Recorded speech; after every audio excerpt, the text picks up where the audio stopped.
Hello, my friends. Welcome back to Risk for Generational Wealth. Today, I wanted to talk about certain aspects of relationships that have come to the forefront of my mind in recent times. So, Elon Musk said something recently along the lines of, and I'm paraphrasing, that don't misjudge people's actions and think that everybody is out to get you or there's some kind of negative thoughts there towards you. I think that we as humans have a bias towards viewing certain situations as negative, and in order to protect ourselves from those negative situations that we perceive. However, I think without fully understanding where a person is coming from, their background, what they really mean and their intentions in the interaction, that you really should give, according to Elon Musk, the benefit of the doubt to people. And I think it's hard for a lot of people to see the good in things and the good in other people. I mean, I found in myself recently, when you start to go down and you start to get low, that you want to be very protective of your energy. You want to not put yourself out there too much because you're depleted. You don't want to be taken advantage of. And, when I feel that way, when I feel I'm like, I just can't spend time on some of these draining relationships, to tell you the truth, I just cut them off and I'm like, boom, to the wayside. And it feels really good because in the past I've entertained those kind of relationships just to have the friendship. But I feel like a lone wolf over here, guys. I'm completely doing what I need to do. And, I do want interaction, but I feel fine. And another note too, on a positive note with this, let's go positive as well. I reconnected with a friend recently, and great guy I used to live with. And, this guy just we align on everything, on the way that we think, just deep thinker, quality person. And it was so easy and so smooth, just to reconnect. I'm like, damn, man, I just felt like when we were doing voice notes, and I felt right away, I'm like, man, this guy, fuck yeah, depth of conversation. This is what I'm looking for. I've been out and about, meeting with people, exchanging words, and a lot of it was very surface level. And not to say that's a bad thing, because when you first meet people, you got to keep it on the surface. Me personally, I try to dive in deep right away, or throw some kind of aggressive or out there thoughts, just to kind of in a way to kind of fish for those people that have depth to them. But surface level conversation is fine. But for me, I can't sit in surface level conversations forever. It's too much. It's just too much fluff, and it honestly stresses me out because, number one, I'm just I'm wasting my time. What is this? I don't care about that at all. What the hell? But anyway, I got the message from this guy, and I'm just man, I feel fucking great. I feel happy. I'm nice, great thoughts and great depth to what you're saying.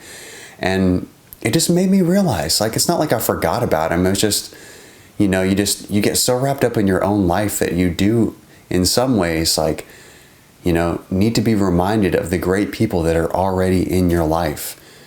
And, you may feel pressure to hang out with your work people or friends of friends, and that's fine. We all need interaction. But this video mostly is just a reminder to you that you probably do have some great people in your life, and it's important to reach out to them and keep stoking the fire there. Now, to give you another side of this too, I had another friend that it was kind of in the unknown space where I'm man, he's such a good guy, he's nice, I can see the heart that he has. But every time I bring him out around people, it just it's a mess. He starts hitting on the girls, or starts ignoring me, and starts getting in this weird mode. And we invited him out to poker, and he got banned because he just couldn't control himself, was too controlling, was kind of rude to the host. And it's a weird one because I'm man, we connected fine, things were smooth, but you just gotta it's a reminder too to be I also need to protect my own boundaries for myself and my friend group, because if you keep bringing like crappy people around to your quality friendships, then you're going to lose credibility as a friend to that person. And that's not what we want either. So me being a nice person too, I'm going to keep giving people chances where I can. But if you show me you can't handle these like quality situations I put you in, 86, baby. Also, I had some other friends too that were still like kind of like somewhat lifelong friends. I've known them for years. Quality, like fun people to be around. But can they handle themselves in professional situations? Absolutely not. We invited them over for, events like at, my house and like other things. And they just were like unruly and disrespectful, and just the best word is sloppy. And we don't want those people around. You can be friends with people, but you put them at a distance with boundaries. And you can meet them out and about in public spaces.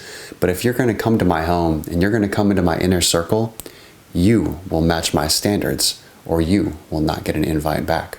Sorry. But also, be happy that I'm holding you to a higher standard as well. Because the friends close to you, and speaking to those people that are not so great, the people closest to you allow those shitty behaviors to exist, and they don't challenge you to be better. Now, something that I'm still figuring out as a friend is how to challenge your friends to be better. God, it's so hard to try to sell somebody on something, let alone help them to change their core beliefs. So I'm learning about that, but I also am understanding that it's very important too to challenge those respectfully around you to be better for themselves and in their own lives.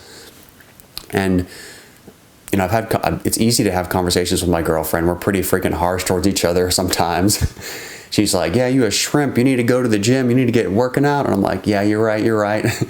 And, I'll call her out sometimes. I'm like, you're just like an angry Italian girl. And, you don't need to be so aggressive. You need to be more loving. And conversations like that are difficult, but they also make you better. Now, I'm going to say one more thing. I listened to this episode of Diary of a CEO from this elite level psychologist. And he was, talking about the ways that populations are manipulated. But one of the things that I took away from the psychology of manipulation was there's such a thing as micro manipulation too. And that involves kind of like changing your association and your perspective around certain topics through a very small way. And, I take that as not like I want to be manipulating populations, but as a way to kind of understand how to manipulate yourself to be better and potentially help guide other people to think better about themselves and to evolve in a better way. And this is just through small ways of speaking to yourself. So I've heard of this, where they say it's the danger of negative self-talk, because you say it enough that you're fat, it's going to be true, and you're going to believe it.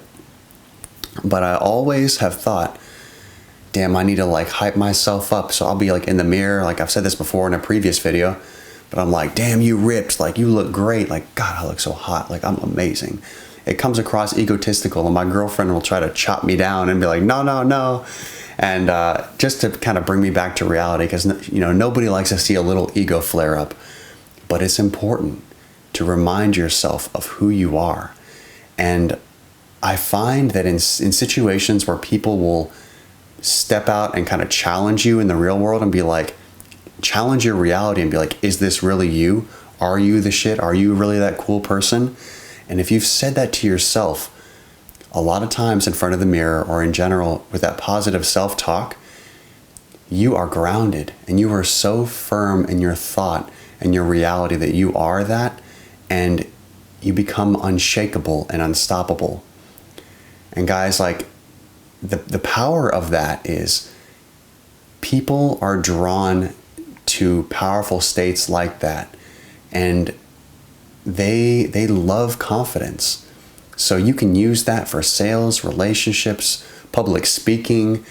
But I mean, number one is just to make yourself better and have a better perception of yourself so that you can begin to love yourself. And when you love yourself, you can actually open up your heart to fully love other people. So just a quick thought, guys, something I was coming up upon, and yeah, just something I wanted to bring out to you guys and just give you my thoughts for the day. It's been a little while since I've created a video. I've been busy. I've been in a little bit of a micro slump, but I'm coming back and I'm here to give you guys amazing content. I love you. Thank you. Risk for generational wealth, baby. Bye-bye.